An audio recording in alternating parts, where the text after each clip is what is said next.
ನಮಸ್ಕಾರ ವೀಕ್ಷಕರೇ, ತಮ್ಮೆಲ್ಲರಿಗೂ SRG5 ಯೂಟ್ಯೂಬ್ ಚಾನಲ್ಗೆ ಸ್ವಾಗತ. ನಾನು ನಿಮ್ಮ ಅಕ್ಬರ್ ಮೀನಾಗಿ ಮಾತಾಡೋದು. ಏನಪ್ಪ ಅಂತಂದರೆ ಇವತ್ತು ವಿಷಯ ಇಷ್ಟೇ ಸ್ನೇಹಿತರೆ, ಅಮೇರಿಕ ಇದೆಯಲ್ಲ, ಈ ಅಮೇರಿಕದ ಬಗ್ಗೆ ಒಂದೆರಡು ಮಾತಾಡಬೇಕಂತ ಅನಿಸ್ತು. ಅಮೇರಿಕ ಇದೆಯಲ್ಲ, ಮೊದಲಿಂದು ಇದು ಒಂದು ಜಗತ್ತಿಗೆ ಮಹಾಕಂಟಕ ಅಂದ್ರೆ ಪರವಾಗಿಲ್ಲ ಸ್ನೇಹಿತರೆ. ಯಾಕೆ ಕಂಟಕ ಅಂತಂದು ಹೇಳ್ತೀನಿ ಕೇಳಿ.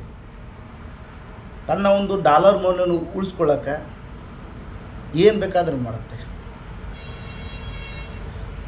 ಮತ್ತು ತನ್ನ ದೇಶದ ಮತ್ತು ಯಾರು ಕೇಳೋಂಗಿಲ್ಲ, ಅವ್ರನ್ನ ಹೊಡೆಯೋಕ್ಕೂ ಆ ದೇಶದ ಜನರನ್ನ ಮುಗಿಸೋಕ್ಕೂ ಹಿಂದೆ ನೋಡೋದಿಲ್ಲ. ಅಂಥ ಒಂದು ದೇಶ ಅಮೇರಿಕ.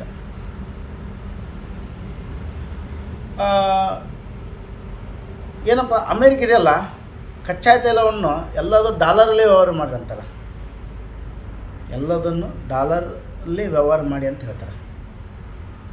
ಯಾಕಪ್ಪ ಅಂದ್ರೆ ಡಾಲರಲ್ಲಿ ವ್ಯವಹಾರ ಮಾಡಿದ್ರಪ್ಪ ಅಂದರೆ ನಾವು ಡಾಲರ್ ಡಿಪಾಸಿಟ್ ಇಡಬೇಕು, ಕಚ್ಚಾ ತೈಲವನ್ನು ತಂಬರಬೇಕು. ಆವಾಗ ನಾವಷ್ಟು ಡಾಲರ್ ಡಿಪಾಸಿಟ್ ಮಾಡ್ತೀವಿ ನೋಡಿ, ಅಮೇರಿಕದ ಡಾಲರ್ ರೇಟ್ ಜಾಸ್ತಿ ಆಗುತ್ತೆ, ಅಮೇರಿಕದ ಆರ್ಥಿಕ ಪರಿಸ್ಥಿತಿ ಜಾಸ್ತಿ ಆಗುತ್ತೆ. ಅಂಥದ್ರಲ್ಲಿ ಕೆಲವೊಂದಿಷ್ಟು ಲೀಡರ್ಗಳಿದಾರಲ್ಲ, ಅಪೋಸ್ ಮಾಡಿದರು. ಅವ್ರನ್ನ ಅಪೋಸ್ ಮಾಡಿದರು. ಅಪೋಸ್ ಮಾಡೋ ವ್ಯಕ್ತಿಗಳು ಯಾರಪ್ಪ ಅಂತಂದ್ರೆ, ಇವ ರೀಸೆಂಟಾಗಿ ವೆನಿಜುವೆಲಾ ಅಂತ ಹಿಡ್ಕೊಳ್ಳಿ. ಯಾಕಂದರೆ ಇದು ನಿನ್ನೆ ಮೊನ್ನೆ ನಡೆದ ಘಟನೆ.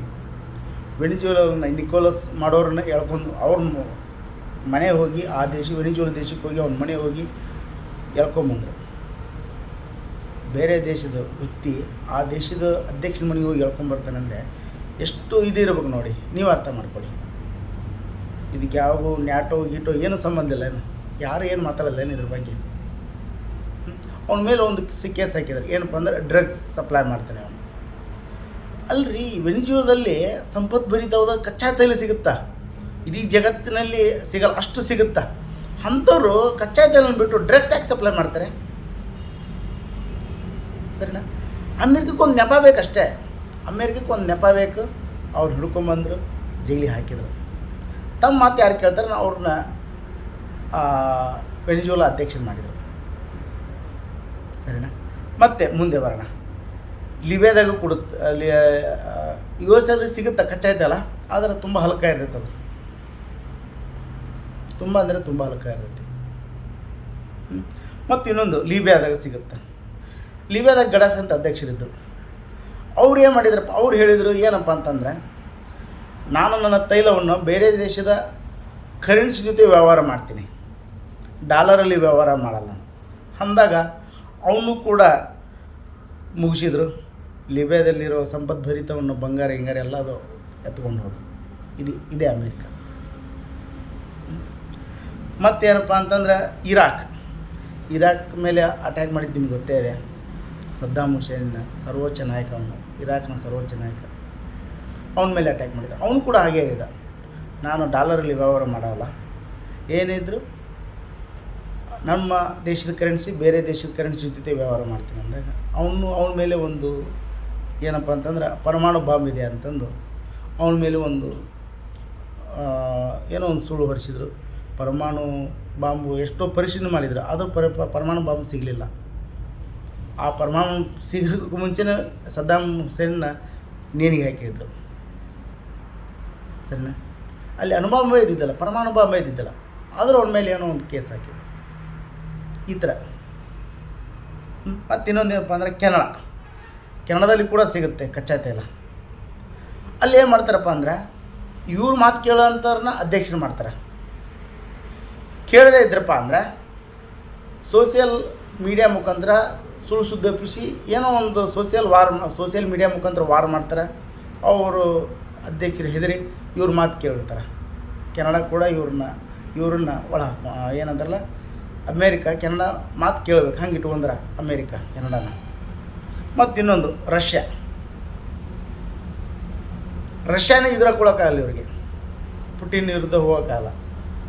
ಹಾಗಾಗಿ ಏನು ಮಾಡ್ತಾರೆ ಅಂದರು, ರಷ್ಯಾದ ಹತ್ರ ಯಾರು ವ್ಯವಹಾರ ಮಾಡ್ತಾರೆ? ಉದಾಹರಣೆ ನಮ್ಮ ಇಂಡಿಯಾ ವ್ಯವಹಾರ ಮಾಡ್ತಿದೆ. ಇಂಡಿಯಾಗೆ ತಾರೀಫ್ ಹಾಕೋದು, ಏನಂತಾರಲ್ಲ, ಹೆಚ್ಚಿನ ಒಂದು ಸುಂಕ ವಿಧಿಸೋದು ಅವ್ರ ಮೇಲೆ. ಹೀಗೆ ಮಾಡಿದ್ರಪ್ಪ ಅಂದ್ರೆ ಆಟೋಮೆಟಿಕ್ಲಿ ಅವರು ತಮ್ಮ ಕಡೆಯಿಂದ ಬೇರೆ ರಿಟರ್ನ್ ಯೂಟರ್ನ್ ಹೊಡಿತಾರೆ, ಅಮೇರಿಕ ಕಡೆ ತೊಗೊತಾರೆ. ಆಲ್ರೆಡಿ ನಡೆದಿತ್ತು, ನಿಮ್ಗೆ ಗೊತ್ತೇ ಇದೆ. ರಷ್ಯಾದಿಂದ ತೊಗೊತಾ ಇಲ್ಲ, ಈಗ ಅಲ್ಲಿ ತೊಗೊಳ್ತಾ ಇದ್ದೀವಿ ಅಂತ. ಮತ್ತು ಈಗ ವಾರ ನಡುವೆ ಮತ್ತು ರಷ್ಯಾದಿಂದ ಬರ್ತಾ ಇದೆ ಅಂತಂದು ನೀವು ನೋಡಿದ್ರೆ ಅದು ಏನಂತಾರಲ್ಲ, ಅದ್ರ ಬಗ್ಗೆ ಜಾಸ್ತಿ ಮಾತಾಡೋಕ್ಕಾಗಲ್ಲ. ಅದು ಹೆಚ್ಚಿನ ಮಾಹಿತಿ ನೀವೇ ಆಲ್ರೆಡಿ ಸೋಷಿಯಲ್ ಮೀಡ್ಯಾದಲ್ಲಿ ತುಂಬ ವೀಡಿಯೋಸ್ಗಳಿದ್ದಾವೆ ಅದ್ರ ಬಗ್ಗೆ. ಇವಾಗ ಮತ್ತೆ ರಷ್ಯಾದಿಂದ ತೊಗೊಳ್ತಾ ಇದ್ದೀವಿ ನಾವು. ಸರಿನಾ? ಮತ್ತು ಇನ್ನೊಂದು ಏನಪ್ಪ ಅಂದ್ರೆ ಚೈನಾ ಇವ್ರು ಬೀಟ್ ಮಾಡೋಕ್ಕಾಗಲ್ಲ. ಯಾಕಂದ್ರೆ ಅವರು ಟೆಕ್ನಾಲಜಿಯಲ್ಲಿ ಅಮೇರಿಕ ಎಷ್ಟು ಮುಂದೈತಿ, ಇವರು ಅಷ್ಟು ಮುಂದುವರಿತಾ ಇದ್ದಾರೆ. ಇನ್ನೊಂದು, ಈಗ ಇರಾನ್ ಮೇಲೆ ಯುದ್ಧ ಮಾಡ್ತಾಯಿದೆ.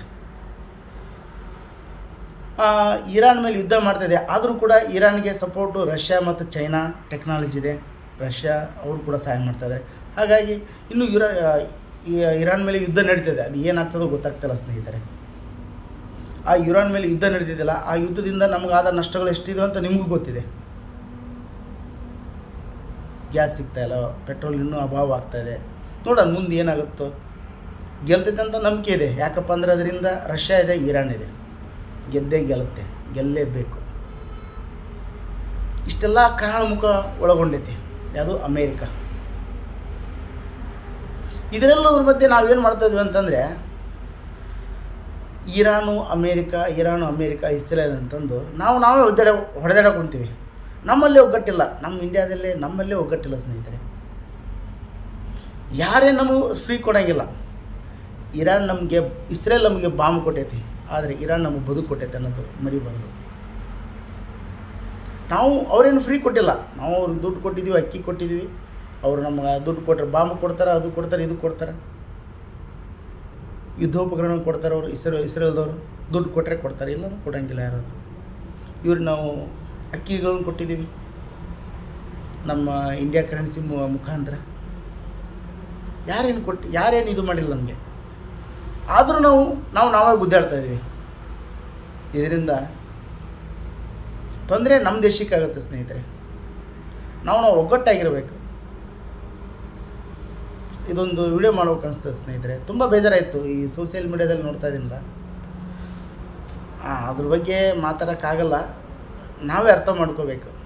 ಯಾಕಂದರೆ ಅತಿ ಹೆಚ್ಚಾಗಿ ಯಾವುದನ್ನು ಬಿಡಿಸಿ ಹೇಳಬಾರ್ದು. ಕೆಲವೊಮ್ಮೆ ಯಾವುದೇ ಒಂದು ದೇಶದ ಅರ್ಥವ್ಯವಸ್ಥೆ ಸುಧಾರಣೆ ಆಗಬೇಕಂತಂದರೆ ಆ ದೇಶದ ಕರೆನ್ಸಿಯಿಂದಲ್ಲ ಸ್ನೇಹಿತರೆ.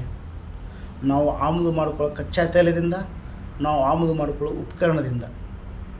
ಹಾಗಾಗಿ ನಾವು ಜಾಸ್ತಿ ಆಮದು ಮಾಡ್ಕೋಬಾರ್ದು, ರಫ್ತನ್ನು ಜಾಸ್ತಿ ಮಾಡಬೇಕು.